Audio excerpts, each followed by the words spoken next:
नमस्कार, आप देख रहे हैं मनमौजी ट्रेवलर चैनल और मैं हूं आपके साथ एसपी त्रिपाठी।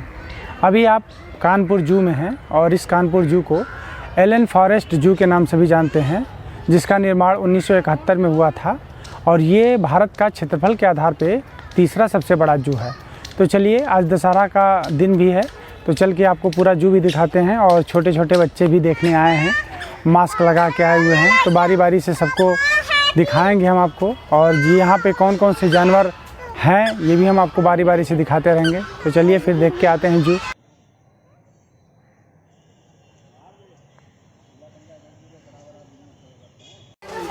ये है कानपुर जू का नक्शा।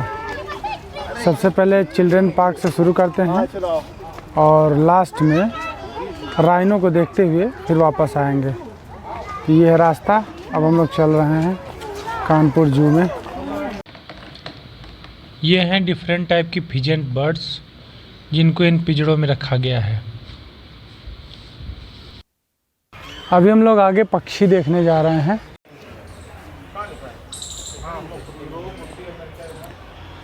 ये है सफ़ेद मोर और देखा जाए तो सबसे खूबसूरत यही देखने में लग रहा है। इसका एक अलग छवि है देखने में।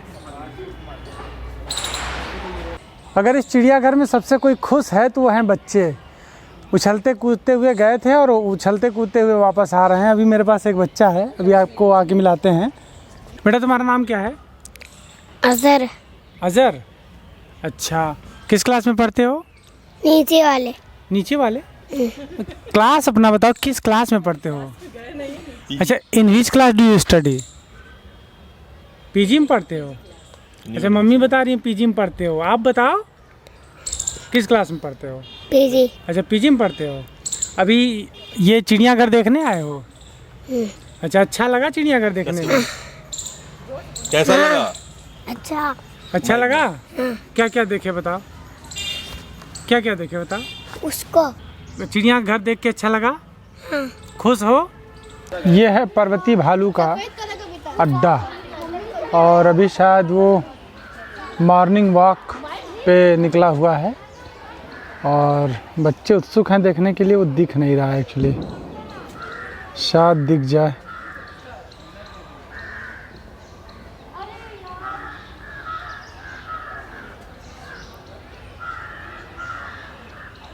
हाँ, वो दिख रहा है भालू। और ये है भालू का बाड़ा। इसमें भालू है और बच्चे उत्सुक थे काफ़ी देखने को, लेकिन दर्शन दे गया। ये है पर्वती भालू। चिड़ियाघर में हम लोग काफ़ी दूर आ चुके हैं और आप पीछे देख रहे हैं डायनासोर्स है।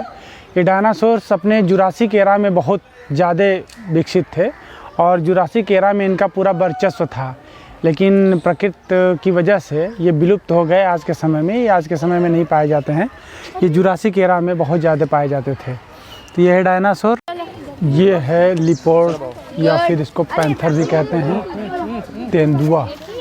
और ये बैठे हैं भाई साहब, पूरी दादागिरी इन्हीं की चलती है पूरे जू में। ये है राइनोसिरस, गैंडा, और अभी वो खा रहा है। डिस्टर्ब करना उचित नहीं है। क्या नाम है बेटा तुम्हारा? आरुष। आरुष नाम बताओ। आरुष। अच्छा, आरुष नाम है।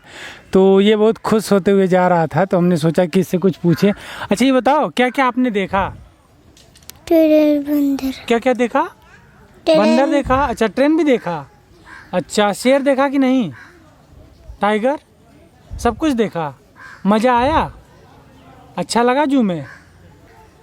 चींटियाँ देखने को मिली? नहीं मिली? ढूंढोगे कहीं ना कहीं मिल जाएंगी। देखो ये सब चींटियाँ हैं।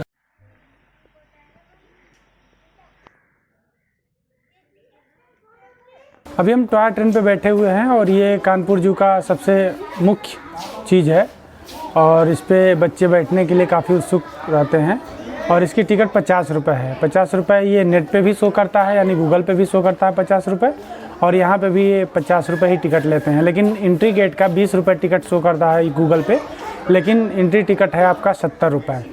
और अगर स्टैंडिंग की बात करें तो बाइक स्टैंड का है लगभग 30 रुपये है, और 4 व्हीलर अगर आप खड़ा करते हैं तो 70 रुपये टिकट है। तो अभी हम टॉय ट्रेन पे बैठे हुए हैं। ये है सांभर हिरन और ये अन्य हिरन की अपेक्षा काफ़ी बड़े होते हैं। ये इस समय बैठे हुए हैं। खुश रहने के लिए किसी वजह की ज़रूरत नहीं पड़ती और इसका जीता जागता उदाहरण ये बंदर है। इस तार पे ये झूलते हुए काफ़ी खुश नज़र आ रहा है। देखिए, इन सब डियर्स को देख के एक बात याद आती है कि अगर ये जंगल में होते तो शायद अब तक किसी के भक्षण हो गए होते, यानी शिकार हो गए होते, लेकिन यहाँ पे हैं तो ये बचे हुए हैं। तो लेकिन इनकी स्वतंत्रता खो चुकी है। तो अब ये आप बताइए कि इनकी स्वतंत्रता ज़रूरी है या ज़िंदगी? अगर काला हिरन का नाम आता है तो सबसे पहला नाम आता है सलमान खान का, और काला हिरन की वजह से ही सलमान खान को कुछ समय के लिए सज़ा हुई थी। हालांकि उनको hit and run drink case में भी सज़ा हुई थी, लेकिन काला हिरन के लिए वो ज़्यादा चर्चित में थे। एक मूवी थी हम साथ साथ हैं, तो उस समय उन्होंने काले हिरन को मारा था, जिसकी वजह से उनके ऊपर दफ़ाएं लगाई गई थी और उन्हें सज़ा भी भुगतना पड़ा था इसका। और ये हैं डिफरेंट प्रकार की मछलियाँ, छोटी मछलियाँ हैं इसमें। ये पूरा मछली घर है। जिस हिसाब से 70 रुपये टिकट है कानपुर जू का, उस हिसाब से यहाँ की व्यवस्थाएं नहीं है। जैसे इस बेंच पे धूल लगा हुआ है और हर एक बेंच पे, यहाँ पे अभी हम फिश एक्वेरियम के पास बैठे हुए हैं, और भी कई जगहें ऐसी थी जहाँ पे हम लोग बैठे हुए थे तो काफ़ी धूल वगैरह लगी हुई थी। तो अगर किराया ज़्यादा है, इस यहाँ की टिकट का जो प्राइस है वो ज़्यादा है, तो कुछ काम भी होना चाहिए। क्योंकि हमने देखा है लखनऊ में, अगर हम लखनऊ जू की बात करें, वहाँ पे भी हम गए थे, तो वहाँ पे एकदम साफ़ सफाई का विशेष ध्यान दिया गया था। तो उस हिसाब से कानपुर जू में थोड़ी सी दिक्कतें हैं साफ़ सफाई को लेके। ये है सरीसृप गृह। ये कौन सा स्नेक है? ये है भूरा नाग।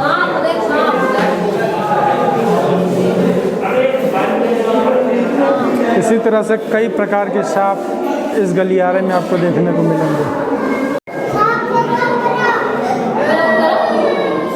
ये है अजगर, लगभग इनकी लंबाई 4 से 5 मीटर की होगी।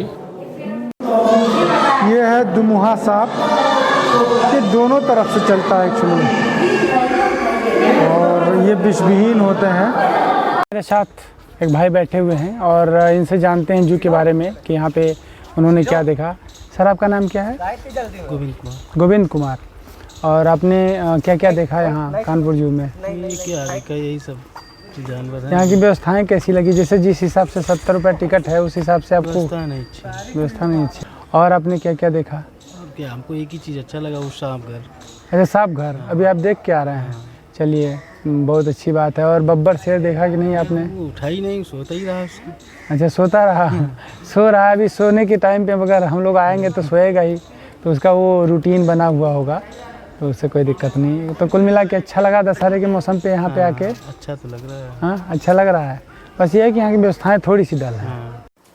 ये है हिप्पोपोटामस, दरियाई घोड़ा।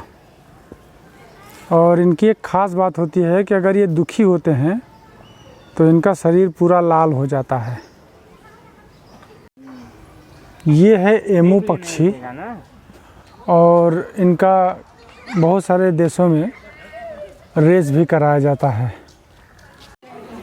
अब हम लोग एशियाटिक लायन देखने जा रहे हैं। शेर तो सो रहा था, लेकिन टाइगर अच्छी तरह से दिख गया। वाह! ये हैं मगरमच्छ भाई साहब, कानपुर जू के बीचों बीच इनका डेरा है, और ये है इनकी नदी। तो अभी ये सो रहे हैं, और इस तरह से इस पानी में लगभग 15 से 20 मगरमच्छ हैं। अभी हम कानपुर जू में एक भाई साहब हैं जो यहाँ पे काम करते हैं, और उनके साथ अभी हम हैं। अच्छा सर, ये बताइए, आप यहाँ पे कितने सालों से काम कर रहे हैं? मेरी करीब 6 महीने हो गए। 6 महीना। कितनी बार आपने जू को देखा है? भैया हम लोग काम करते लेकिन देखते नहीं है, देखते नहीं घुमा बस। हाँ, तो आपका काम क्या है यहाँ पे? वो वही काम चल रहा है, झरना बन रहा है। अच्छा, झरना बन रहा है। कोई नया प्रोजेक्ट है क्या ये? हाँ, नया है। लोगों से पूछना पड़ रहा है कि नेविगेशन के लिए कि किधर जाएं भैया, किधर जाएं। अगर आप सही से नेविगेशन या एरो का निशान कहीं लगा देते हैं तो ये दर्शकों को पता चलता रहेगा कि हमें इधर जाना है। सही है, लेकिन क्लियर ही नहीं है कि जाना किधर है। तो यहाँ पे देखा जाए तो नेविगेशन की दिक्कत है। ठीक है, और यहाँ पे साफ़ सफाई की भी दिक्कत है। और आप टिकट कितना लेते हैं? 70 रुपये लेते हैं। तो कहीं ना कहीं से दर्शकों को खलेगा कि नहीं खलेगा? अच्छा, नेट पे दिखाता है 20 रुपये, तो दर्शक तो आते हैं कि 20 रुपये में हम चिड़ियाघर, कानपुर का चिड़ियाघर देखेंगे, लेकिन यहाँ पे जब एंट्री करते हैं 70 रुपये में तो देखने को क्या मिलता है उनको? भैया टिकट यही बढ़ेगी। हाँ, अच्छा अभी बढ़ेगी। ये जब चालू होगा तब अच्छा, बढ़ेगी। झरने का।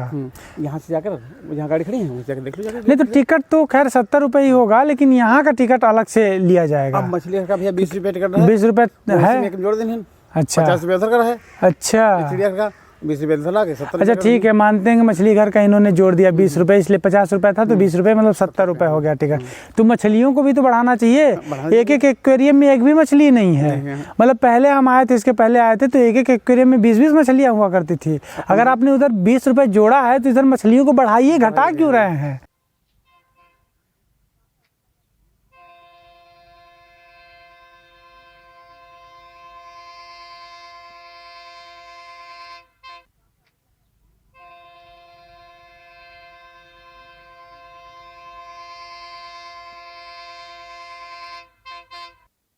तो हमने कानपुर जू आपको दिखाया और कुछ बच्चों से भी रूबरू कराया। और कानपुर जू, जैसा कि मैंने सबसे पहले ही बताया था कि पूरे भारत में क्षेत्रफल के आधार पे तीसरा स्थान रखता है, तो बहुत बड़ा जू है और थक भी गए हैं हम लोग। तो फिर मिलते हैं नेक्स्ट ब्लॉग में, तब तक के लिए नमस्कार।